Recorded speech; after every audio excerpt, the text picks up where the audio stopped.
Now, Baba, we saw the first game against the South Africans, of which we were not tactically sound, and also but the team was not determined enough. What sort of game do you think Coach Kim Last and the girls should be able to give Ghanaians so that our chances of selling through will be very bright? The first match was a disjointed performance from our side, an inspired performance from these ladies. This is an opportunity for Kim to change the script.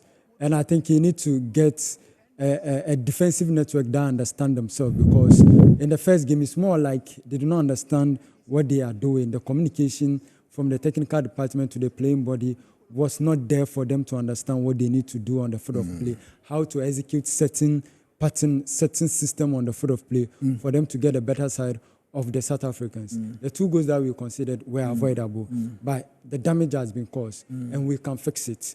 It is not, when it is not broken, that you cannot fix, but it has been broken and been damaged. We need to fix it today. And it boiled down to fixing it start from the starting 11. And we need to get a starting 11 that can guarantee us win. We don't want anything, with all due respect to the Malian.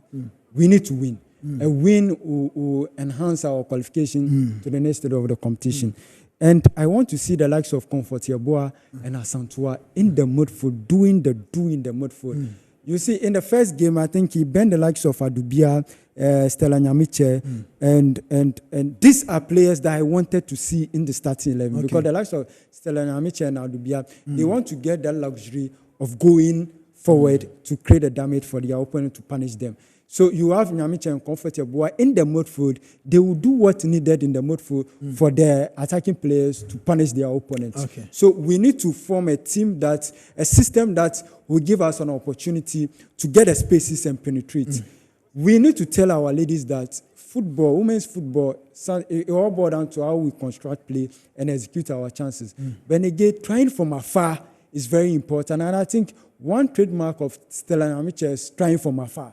So if you can get players who can shoot from afar, try the goalkeeper, punish the goalkeeper from afar, then we are good to go. And I'm having the belief that if Kim Grant alone will do his homework right, we win this game. Mahama, where lies our weakness, and what do you think Kim Last should add to this particular team, having watched our first game against South Africa? Our weakness in that game against South Africa lies across all aspects of the game. In the opening game, I saw a lackadaisical team. I saw a lethargic Black Stars team. Black Queens. I saw a lethargic Black Queens team. I saw a team that played half-heartedly. And I'm hoping that I wouldn't see that similar thing happen this time around. The desire was not there. The desire was not there. In that game, we saw most of our key players not playing to the standard that we know. Not even half of the standard that we know them to play. Doris Budua was a shadow of herself throughout the game. Anastasia Chia at the back there, she was very, very poor.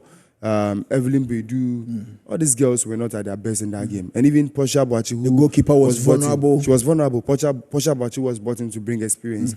I didn't see her bringing the experience to bear in that game against South Africa. But this time against Mali, I'm expecting a much different game. The Malians are not a team that we need to underestimate. The Malians have a team, or they have players who know themselves very well, because a chunk of their team play for AS Mandi. You have a few playing for Paris FC. They are very good players. They even have a player playing for Paris Saint-Germain, Aguisa Diarra. So we can't underestimate this Malian team. And then they are not a side that we are new to.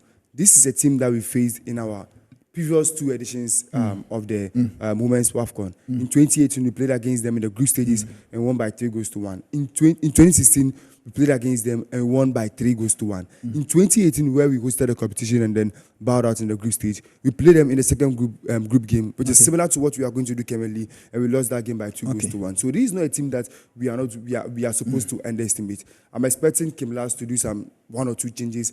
I'm also expecting Madalak to smile on us this time, because against South Africa, I thought we were somehow unfortunate. We were not lucky because we struck the post on 2 occasions. Had those 2 balls gone in, we would have been saying a different thing altogether today. So I'm expecting Madalak to smile against us. But like they always say, nearly does not kill a bird. So I can't use that to make any emphasis. So I'm hoping that this time around, we are going to see a much different team. Until the Zambian game, and I mean some few games after the Zambian game that Ghana couldn't qualify for the Olympic Games, we were pretty much okay. I mean, we had a team. Every single Ghanaian was very confident that, the Black Queens team under Nora Haptel was something a Ghanaian or a football lover can boast of. But under Kim Lars, we've played about 4, 5 to 6 games, and it looks like we are now building a team from the scratch. We are now under a different direction. It's a different management. It's a different coaches. I don't know whether when Nora Haptel was leaving, she left, observation, written or doctored. If she had done that, I think that would have created a smooth path for the new coach. Having the coach to put out his own assessments, what he felt about the team, the progression that she has been able to do with the team. I think if that was available, things would have been much easier for Kim Lars. But Kim Lars is also a new coach. He comes in, he has his own approach. I'm quite sure he doesn't know what the previous coach... But isn't it wise enough for you, coach, to understand that the time frame between the preparation time to the major competition, you don't have the liberty. So why can't you stick to the core of the team?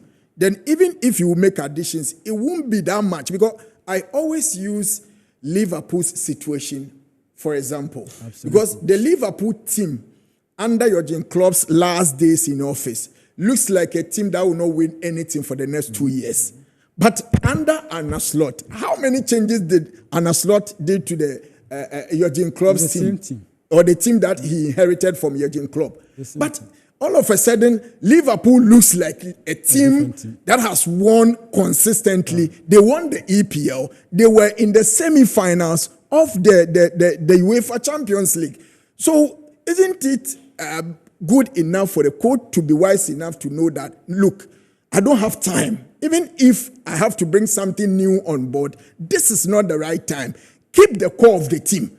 The players are available. Yeah. The first 11 who used to be winning games, they are all available. Even if you make changes, it should be few.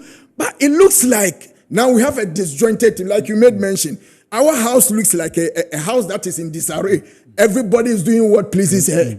And the first game we watched against South Africa, like you already said, the zeal to play, the commitment and everything wasn't there. Our team played like a team that has played maybe 5 consecutive games.